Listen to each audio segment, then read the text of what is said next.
But then no, we hide it, we get afraid about it, we close up, we don't want to admit. Yeah? And a lot of problems and a lot of complications come when people have to work together, you know, trying to find somebody else to blame.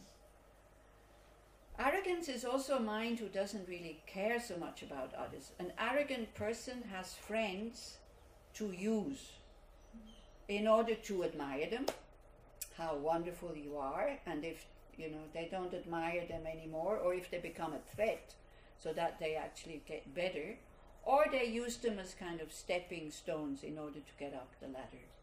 Yeah, so this is arrogance.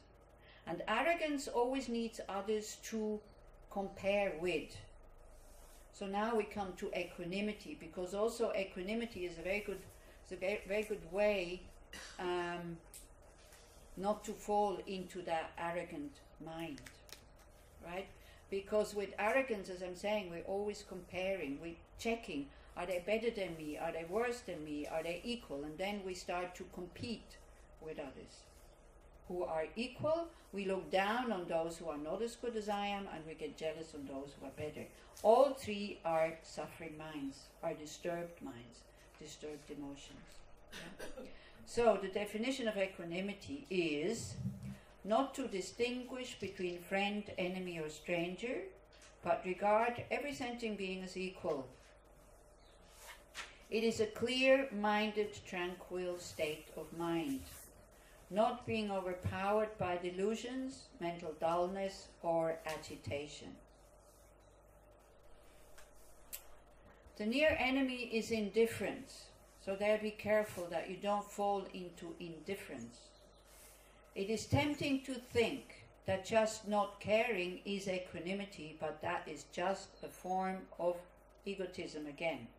I can't bear the pain, I don't want to look, I don't want to go there, or I can't bear their happiness, so therefore I don't want to look. Yeah? Again, you know,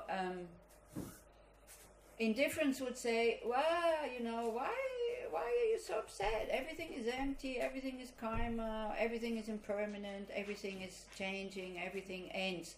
This is good to say, but not with this mind of haughtiness of, why are you suffering? Look at me, I let go, I am in control of everything. Yeah, this would be the indifference. And indifference is said also is a mind that jumps from one practice to the other. It cannot stick with anything because it wants to feel better, but it doesn't really have the courage and the effort to stay there. So the opposite of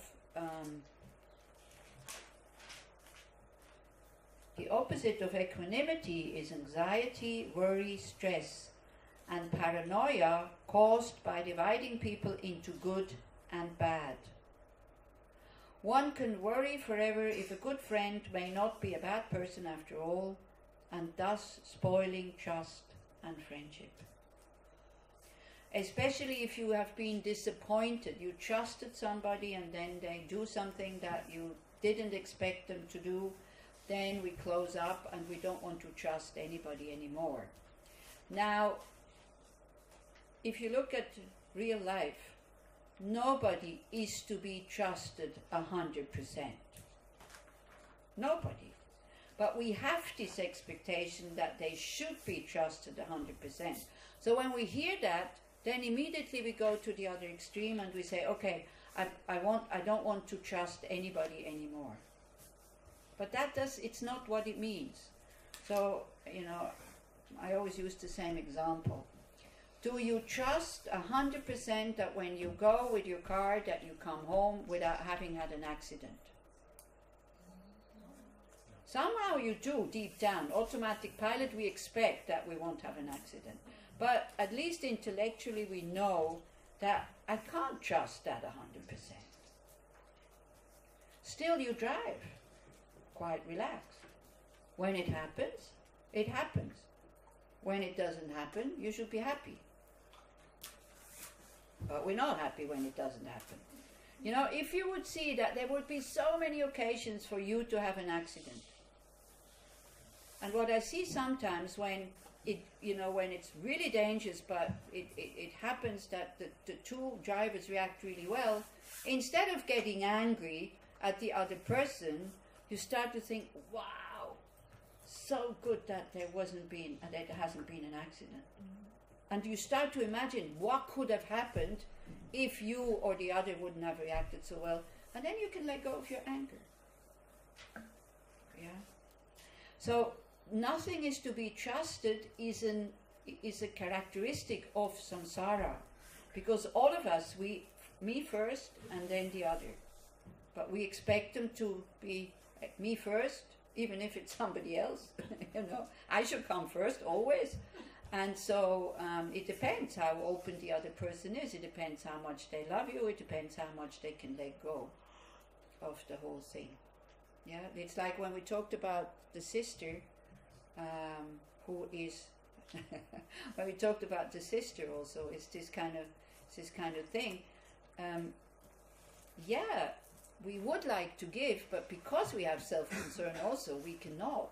Yeah, we're not Mother Teresa who just gives freely.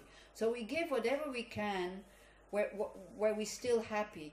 And then when there's happiness coming from the giving, then we can expand. But if we do it again out of duty or out of guilt, it turns sour. There's no point. Yeah.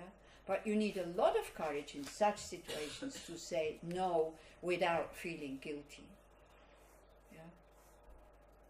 It's almost impossible. But somehow I think it's better to feel guilty about not being there, even though you see that you cannot give, than being there and then burn out or get angry. So better to be with that guilt than to go that far. But it's very, very, very difficult. Because again, we already have low self-esteem, and then topped with the guilt, it goes even further down. So a mind that is equanimous is free of anxiety, worry, stress and paranoia. A result which one needs to avoid is apathy as a result of not caring. This is what I said, like indifference. Equanimity is the basis for unconditional altruistic love, compassion and joy for others' happiness and bodhicitta. So by the way, also, a source of joy is loving others, and especially bodhicitta. Yeah? Bodhicitta, the mind who wants to go in that direction only. We're not capable, you know, again, sometimes we make the mistake that we think, once I have decided to do that, we'll be able to do it, but we're not. Yeah, we have very, very deep-sitting patterns and habits. But by directing the mind again and again and again and again in that direction, may I never be separated from the two bodhicittas, slowly, slowly, slowly, it goes there. So when we see that we've fallen off the track, we just bring it back. That's all. And we forgive ourselves and we start again. Like babies, you see, if as a baby you would have given up learning how to walk, the same way now we give up our spiritual path, none of you could walk. So why do babies, when they fall down, just pick themselves up and start again? Why? Because they're sure they can make it. Why are they sure that they can make it? No one told them otherwise. Because they see us. They have examples in front of them, so then they don't make like a big yahoo out of it. Actually, when they fall down, nobody sees it, they hardly ever cry. But when they see that mommy saw it, you know. The baby that we heard screaming today, it sounded as if somebody has hacked off his hand or something. Probably it was just the suffering of not getting what I want. And then the rebellion. Yeah. So when you think the purpose of my life is to benefit others, yeah, and you're honest and you're realistic, at the moment I don't know how to do that. This is why I will continue with this path. This is why I need to learn these methods and then slowly, slowly apply them. There's so much, your life becomes so meaningful, even if you never get there. Just the intention to be of benefit to others you will be able to decrease these patterns of kind of selfish action, only thinking about myself and not thinking about the other. This is why again and again and again we put that thought into our mind. I want to be of benefit to others. And this is also for depression, this is such a good antidote. Yeah. When I used to have quite a bit of depression when I was in my, how you say, climatorium, how you say in English, when you kind of change, when your period stops as a woman. How you call this? Menopause, yeah, exactly, that's what it's called. In German it's called changing years, Wechseljahre. Yeah, it's totally wrong what I said. Okay. But you understood what I meant, so that's a good thing. Menopause. Okay, so I had terrible mood swings actually. I also felt into depression. And I knew I was awful when I was depressed. So I warned people sometimes, because it was in a Buddhist center. I was already a nun. So I didn't identify so much with these mental states. I knew the cause because everybody said you can have that. So it wasn't pleasant, but I wasn't so disturbed. So I would go down to the office and I would say, look, I'm really in a bad mood. So if somebody wants something from me today that is not absolutely needed today, you're going to be in trouble because I'll get angry. And just by saying it, it kind of lifted a little bit. Yeah. And then I would go back to my room, because if they didn't, they said, okay, we don't need you, you can go. Which was great. So I could go back to my room and I would then still want to do something about the depression. And I would put everybody who had been kind to me in front of me. And this place in front of me got really crowded at one point. Yeah. So then I added all the people that I knew that didn't harm me. Wow, even more people come. Then the ones who have harmed me, well, 2 or 3 or 4 maybe, you know. And here this big mass of people who didn't harm me and who have helped me. And then I thought, most of these people, they're not spiritual practitioners. These are friends from the past, from before. So they're not really realized, they're not really practicing. So I can't be that horrible person that I think I am right now. And then, you know, the appreciation for the presence of these people, then the heart opens. And then when the heart is open, the second thought came, actually, if I'm depressed, they're going to be unhappy. So I better pull my act together and, you know, and start to do something about it. And then the awareness on the depression, the gentle, accepting a closed heart, a frightened heart. First accepting it, saying, okay, I'm not going to talk now to anybody if I don't need to. Then the next step, to use antidotes. So the antidote for depression in my case was, okay, you're not in a good state. But on top of that, you could be an addict. I used to be an alcoholic. This is why I can relate to that thing, okay?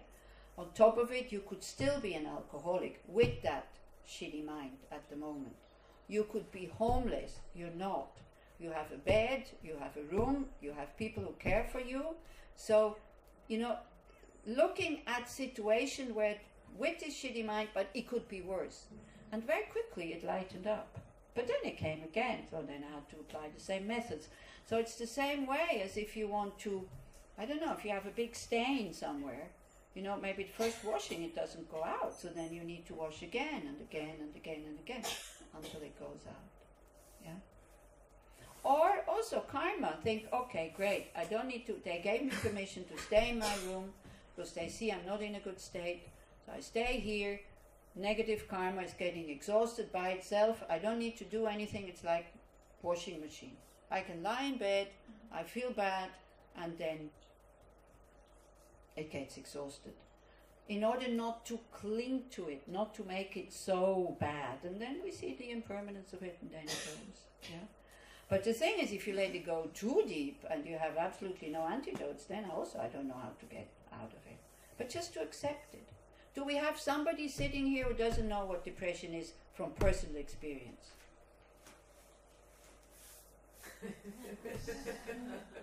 Or do you not dare to say it? We're not alone. It's part of our existence. But we don't need to buy into it. We don't need to nourish it because depression nourishes itself by going, oh, this is bad, and this is bad, and this is bad, and this was bad, and this will be bad. So it nourishes itself. So all we can do, we cannot really do something with the feeling of depression, but we can take away the nourishment by not allowing the mind to go into these thoughts. This you can do. And for that you need a lot of effort and, again, awareness. So depression also, what's the cause of it? Lacking awareness. By allowing these thoughts of how bad I am, people are horrible to me, nobody loves me, by allowing these thoughts to take roots and then to fortify that emotion. Okay? Equanimity is the basis for unconditional altruistic love, compassion and joy for others, happiness and bodhicitta.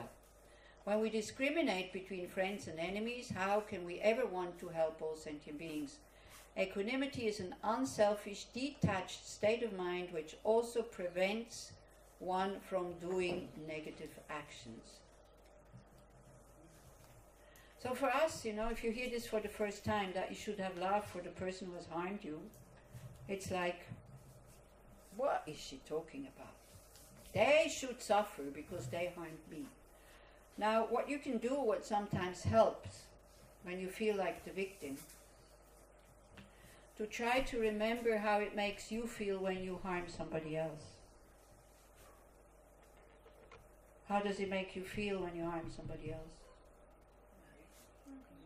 Not so good, is it? And on top of it, you have to hide it. You feel guilty. You maybe have to deny it. Maybe if it's a big thing, you're fearing punishment of a fine, money, or even prison if it's a very big thing. So then you can start to see, okay, my role as victim is not very nice, but if I would have a choice, if I would have to choose between being the aggressor or being the victim, which role would you choose? Which one? A victim.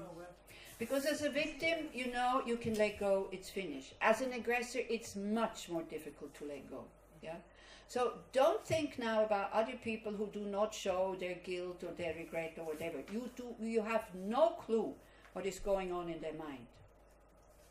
So if we think that they don't care about this, they don't notice it, they don't know, they don't feel guilty, they don't suffer, it doesn't help us to be able to let go. If we think they did it on purpose and they are happy because they did it, we cannot let go.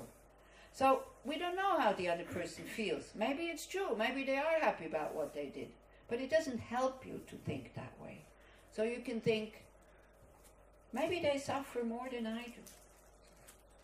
You see, when we harm somebody sometimes, when you feel that the relationship is finished because of that, yeah, when you were friends, and one feels that regret. But if you are the aggressor, you also feel the fear of that person, because you have a debt towards that person and you recognize it as an aggressor. Okay? So, have you ever harmed somebody? Yeah? Okay. Have you ever been able to go and just say in a very relaxed state of mind, look, I'm really, really sorry about this? Have you been able to do that? Was it easy? No. Why? What is hindering us to go there? Shame, ego, fear. Again, what lies at the bottom again is fear. They will not like me anymore. They will use it against me, because very often the victim does. You see, the victim has more power than the aggressor. And the victim very often uses it in a very unjust way. And it uses it again and again and again and again. So if I'm the aggressor and the victim starts to aggress me, okay, one time, okay. I say, yeah, I started it, it's okay. 2 times also okay. 3 times also okay. But the 4th time I think, come on, I said this one unkind word and it's coming back and it's coming back and it's coming back. Stop, enough. And if it doesn't stop, I get angry. And then I feel like the victim. And then I get the power. And then both have the power. And both start to kind of hurt each other. And then the balagan is really there.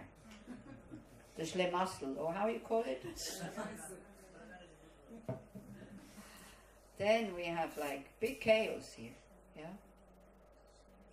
So that would be a way of thinking, to wish for the happiness of people who have harmed you. Yeah, we're very good at wishing happiness for the ones that like us, that are kind to us. We're very good at that. That comes very easy. So first you should concentrate on that. First you concentrate on your friend, and you see that, wow, this is a nice mind. Wishing them, loving them, wishing them to be happy, wishing them free from suffering. And then you go over to a stranger, for example, where your heart is closed and your heart is, you're not involved in it, right? When you can master that and you start to open up, all of a sudden life becomes very interesting. You're interested in the happiness of the person who is in the post office or at the supermarket or whatever. It doesn't mean you have to have hour-long conversations with them. It just means you say a friendly word when you're there, and you say thank you, and if she's wearing a nice necklace or something like this, you notice it and you say so. The same way as we like compliments, other people also like. They're not just machines. They work with machines, but they themselves are not machines. But we do treat them like a lump of flesh. Totally uninterested. Isn't it? If you go to a big supermarket, how many of you really recognize the people who are working there very hard, under terrible conditions, because it's always so cold in these supermarkets, because the vegetables need to be kept. So the fresh vegetables are more important than the people who work there. Yeah. On top of it, the salary, I think, is not very big. So this is how we start when you go to the supermarket tomorrow. You look at that person and you think, hey, just like me, she or he wants to be happy, doesn't want to suffer. May he or she be happy. May he or she be free from suffering. And then look at your own mind state. And as I'm saying, all of a sudden you go out in the world without any fear, because you don't need to be afraid that aggression and hatred comes up in your heart. If somebody is aggressive with you, you don't react. You get out of their way if you can. If you cannot, then you try to do something about it. But the moment we start to lose fear of people and we open up, life becomes much less threatening. So even though somebody is aggressive, you can think, well, he's unhappy. Why should I be aggressive with him now? Who is more stupid? He suffers, or she. So why get upset? Why get angry? And to cut this habitual reaction of getting angry. Okay? So when you master this with strangers, that you're not getting aggressive with strangers who are aggressive anymore, then slowly you apply this, may they be happy, may they be well, to the people that you have, the people that you don't like, people that have harmed you, people that you judge, people that you don't want to have contact with them anymore. And you try to open up your heart towards them. Especially those, especially the ones who harm, may they be happy.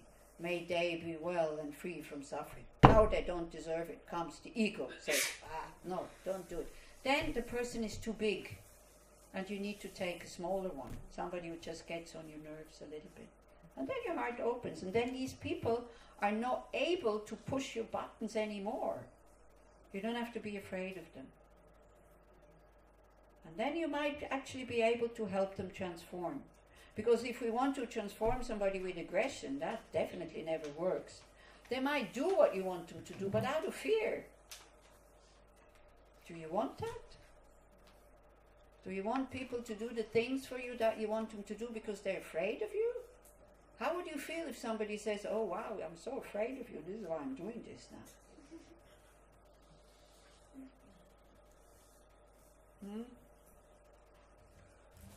Okay. Okay. If one tries to befriend an enemy for a moment, he becomes a friend. The same thing occurs when one treats a friend as an enemy. That, you see, if you think your friends are really good friends and you can do with them whatever you want, this is usually what we think, especially if it's family, yeah, parents. Well, I didn't want to come into this world, they wanted to have me, so why should I be grateful to them? So, Parents is okay. They will stay loyal to you for the rest of their lives. It's a biological thing also. Most of them. Most of them. So let's keep with the most of them and be happy about that. Okay? And let's see also, again, I don't know who made that remark, most of them. For those parents who are not able to do it, see how they suffer. See how they suffer. You know? And they need to be like my mother. They need to be as cold as a fish in order not to suffer. My mother had no feelings for us, for the children. She didn't harm us. She was just not interested. So one day I asked her, Mom, why did you have children? She said, well, you know, a marriage without children is like a soup without salt. I thought, okay. Good thing I only had the courage to ask her why she has children when I was already a Buddhist and had dissolved all the tensions towards her. Because otherwise, I don't know what would have happened if I would have had this aversion towards it. I would have had another reason not to like her.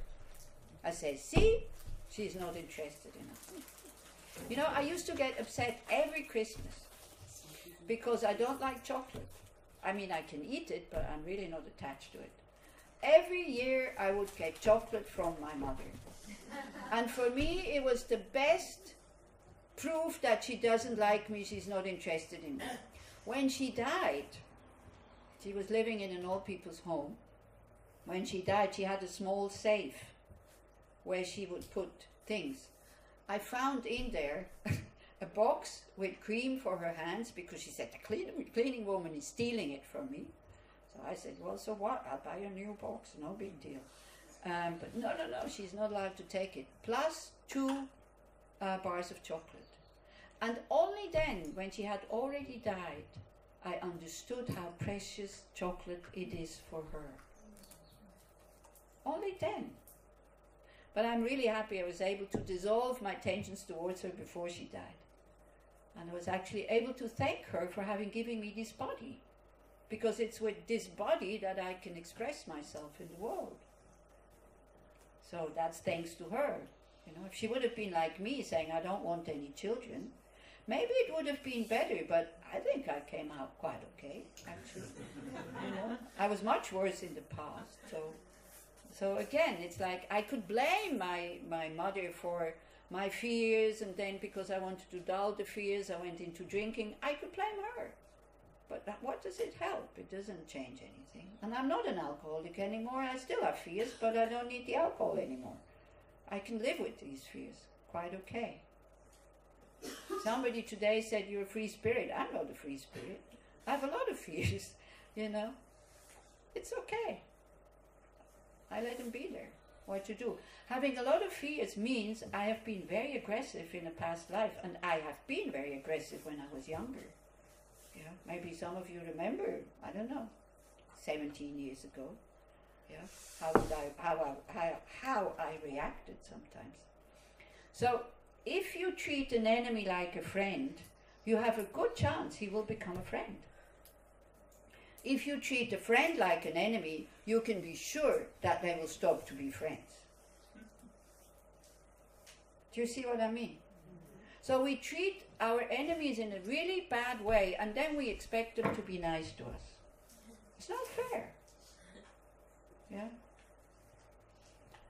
Therefore, by understanding the impermanence of temporal relations, wise ones are never attached to food, clothing, or reputation, nor to friends or enemies.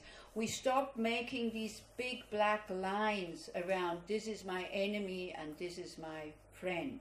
So usually in worldly terms, somebody is an enemy when they are harming me. In spiritual terms, somebody is an enemy when I have harmful thoughts about them. And this I can prevent. Yeah? I cannot stop others harming me, but I can stop myself harming them. This is why sometimes you see these stickers which say, no anger, no enemy. It doesn't mean that you're not getting harmed if you don't have anger. It means that your mind has no more enemies. Your mind only wants to the best for everybody. That is what that thing means. So, and a friend is somebody that I have friendly feelings towards. So if you're a mom and you have an aggressive son, and you start, logically you understand that this son needs a lot of attention and a lot of love and a lot of gentleness. But then, because also the ego kicks in, it's my son, I don't want to have this son, then we start to get upset and we use aggression in order for this child to be able to let go of the aggression, because we see that gentleness hasn't worked. Maybe at the beginning we start with love and gentleness, but then we start to understand it doesn't work. Then, as last resort, we take aggression. Aggression is always a sign that you don't have power. And then it seems to give us more power. Yeah, if you have power over somebody, you don't need to become aggressive. Yeah. And then we're like the little baby who screams and cries because it wants to have whatever it wanted. Yeah, that little baby is still in here. Don't get what I want. Thinking that I will get it. If you're smart, if the children would be really smart, they would get so many more things in a nice way, and they would be so much more unneedy. But they also, their clever mind has seen, if I make mom upset now, and I just go, yeah, yeah, yeah, yeah, yeah, yeah, yeah, at the end, because she gets so upset, she loses control, and then, although she throws the thing at me, but I'll get it. Yeah, so this is what children do, and this is what Indians do with the Westerners. Because you see, Indians, they do feel inferior to Westerners, because they think all the Westerners are rich, and everybody is very intelligent, everybody has gone to university, so they make you upset on purpose, because then they won the game, because then you lose your composure. And then they laugh behind your back when they see how you fly off the handle because they charged you 5 rupees too much on the rickshaw, and you find out it can be disaster, and you get so angry. Instead of being happy that he brought you from A to B, this is what you wanted to go. And if you would have to pay a taxi in the West, I would have much more than these 5 rupees too much. Yeah, so give it. It's okay. They're poor, They use your unknowing mind. Don't fight with them. It's a shitty job, especially if it's cycle rickshaw. Wow. Okay, so this is about equanimity. We stop making these black lines, and we see how these categories, they change all the time. Yeah. If you do the meditation, putting a friend, putting a stranger, putting an enemy, you can take the same person at different times in our life. First it was a stranger. Like everybody that you like and love now, at one point was a stranger. You could have been sitting next to this person on the train or on the bus, I don't know how many times already, but you hadn't met. And then it becomes a total stranger. The moment they start to show their positive side or their negative side, they go into the category friend or the category enemy. And they will hardly ever go back to category stranger. Yeah? But friend and enemy can change. So as long as the friend is doing what I want the friend to do, he is my friend. The moment they start to lose interest in me, the moment they start to contradict me, the moment they start to befriend the people that I dislike, the moment they don't fulfill my expectations, it goes into the category enemy. And then it's very, very, so unfair. It's very difficult it's very easy for a friend to become an enemy. It's very, very difficult for the enemy to become your friend again. Because even though they want to help you, you can't accept. Have you ever noticed that also? You need something, somebody who wants to help you, but you dislike the person. No, I'll do it on myself. We're so, our angry mind, our ego mind is so stupid that the person that wants to help me has to be my friend. Isn't it? So we could, Well, I don't know. Maybe you don't have many people that you dislike, but it's very difficult to accept help from somebody that we dislike, isn't it? Because then, you know, the dislike doesn't want to see anything good in that person. So then we would have to admit, oh, actually something is good in that person. Or, oh, actually they can do something better than I can. So we don't want to admit that. Okay? Is it clear now with the equanimity? You have to speak really loud, Yasmin, because... You can change from this friend who became enemy, like not to become a friend again, but to be bearable, like to be not an enemy anymore.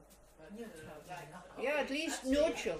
This is the person, that's his. At least neutral, but you see, as you go along on this spiritual path, you need enemies, you need people who harm you in order to develop compassion for difficult people. Having compassion for people who do what you want them to do, I mean, that is too easy. You don't need spiritual practice for that. But sometimes we're not even able to do that. But in general, you know, for that we don't need to practice. Yeah.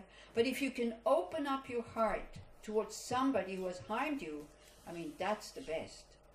Because then that compassion is stable. It's the same as with love, because it's not based on the person being a good person.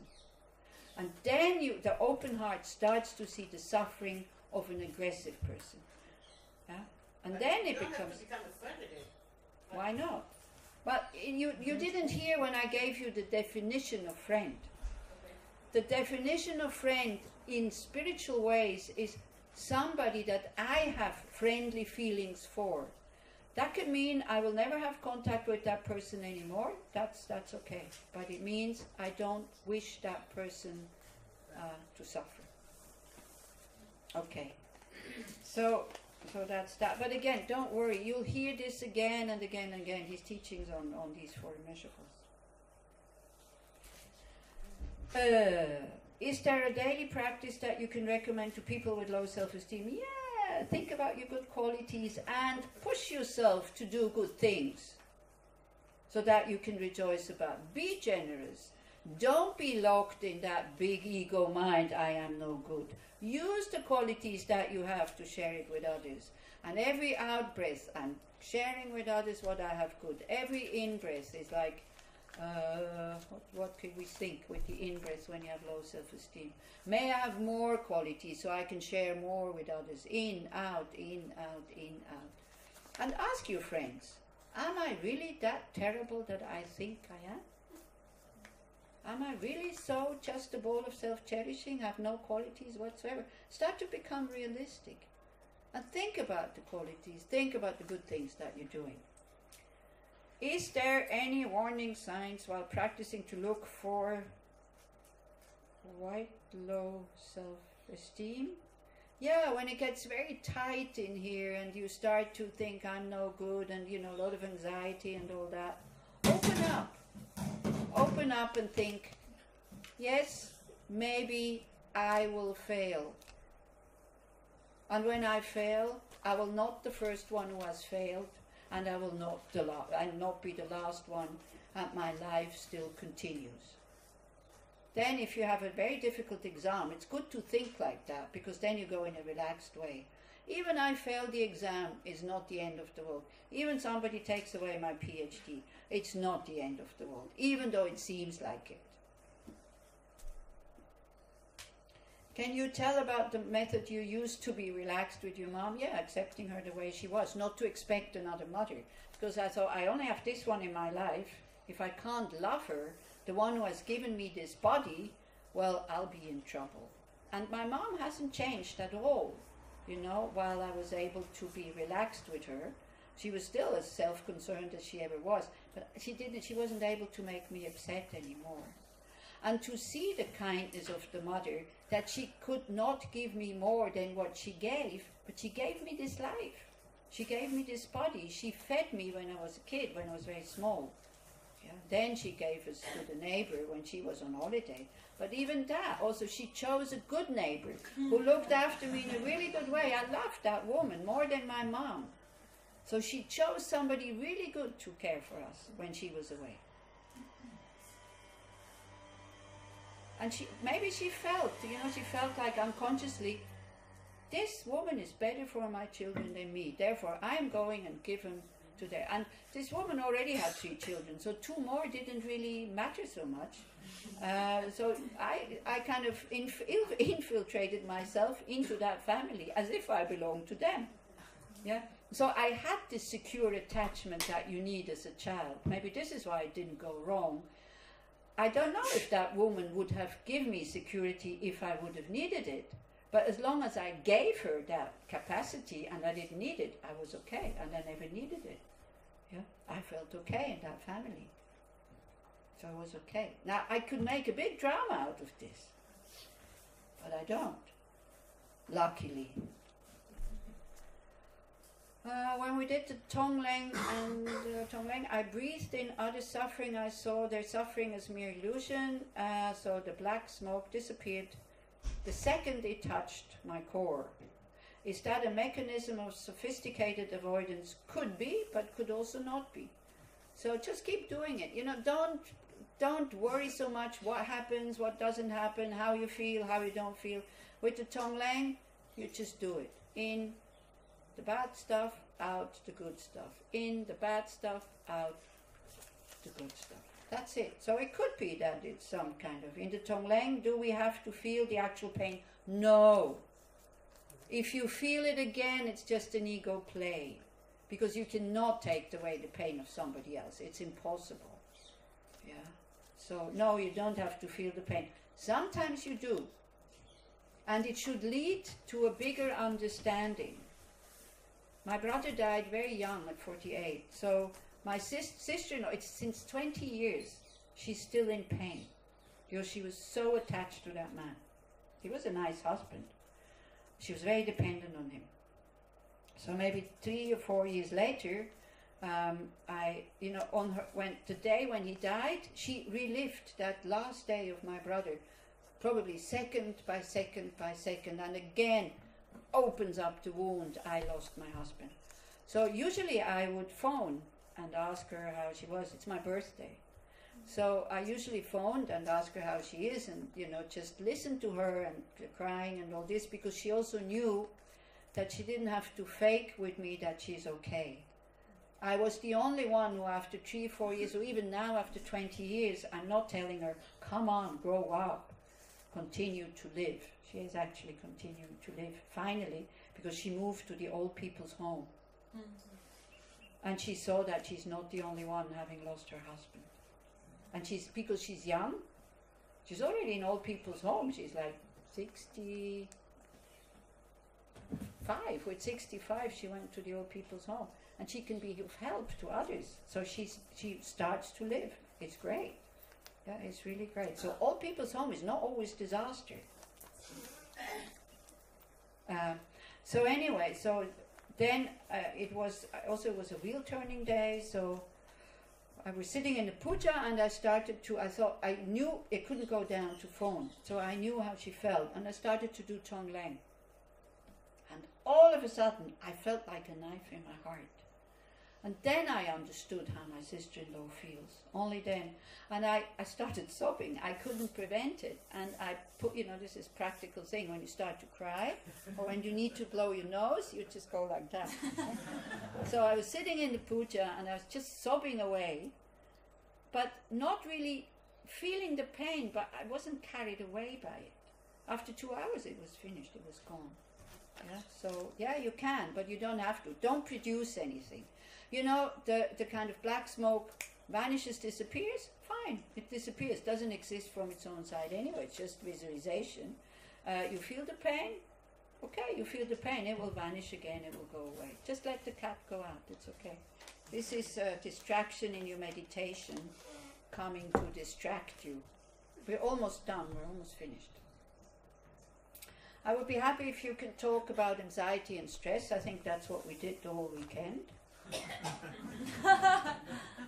I feel anxiety is very different from anger, yeah, but anger is, as I said, at the bottom of each of these negative emotions is kind of fear. And if you talk